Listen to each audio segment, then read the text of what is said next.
The cake sat between us, half-eaten, the frosting smudged on the plate like a careless brushstroke. My daughter's smile was still there, faint, tentative, but it faltered when my father leaned forward, voice low, measured, as if delivering a lesson instead of a suggestion. "You should give your bike to your cousin," he said. "She'll appreciate it more." I watched my daughter's hands tighten around her fork. She blinked, swallowed, tried to nod politely, but the edges of her smile were gone. The air thickened with a quiet tension, kind that doesn't need words. I felt my chest tighten, sensing the silent collision of expectations and her small but rightful autonomy. Memories flickered unbidden.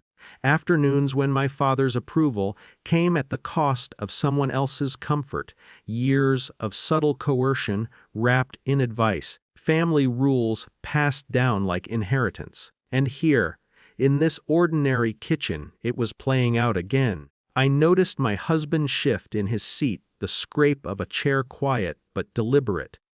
He rose slowly, deliberately, the weight of his presence filled the room.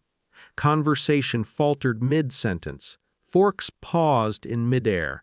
My parents, accustomed to the usual compliance, looked up, faces paling imperceptibly, shoulders stiffening. He spoke calmly. No anger, no raised voice, no dramatic flourish. Just words, precise unwaverings. "She is not giving her bike away. It is hers. You do not decide that for her." The effect was immediate and contained. Silence enveloped the table, heavy but controlled. Father's eyes widened slightly, my mother's lips parted in a wordless gasp. Control had shifted, not with spectacle, but with authority. Measured, undeniable. My daughter looked from her father to her husband, a flicker of relief in her eyes. She had been holding her breath for hours without realizing it. She took a tentative bite of her cake, slower now, savoring it more than before, as though reclaiming a piece of herself, one small chew at a time. Felt the weight of inherited family dynamics pressing against her. And yet she was no longer alone in holding them at bay. The conversation did not explode. There was no shouting, no tears, no dramatic exit. The moment was subtle but complete. Power had shifted quietly, consequences made clear without humiliation or spectacle. My daughter's dignity remained intact, mine too. Watching the protective calm of my husband, I reflected on the subtle changes, how a simple act of assertion could ripple outward, altering the emotional landscape without leaving visible scars. The room was physically unchanged, yet relationally, everything had shifted.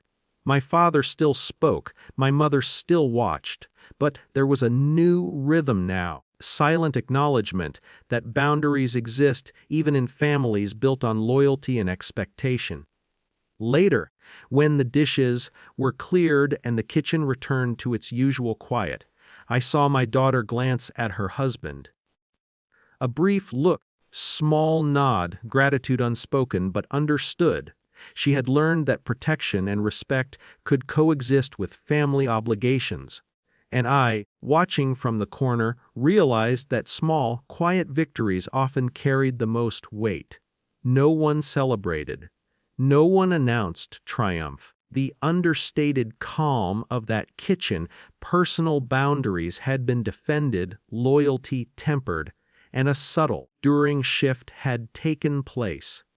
The lesson was quiet but clear. Sometimes the right assertion is measured, patient, almost imperceptible, and that is enough.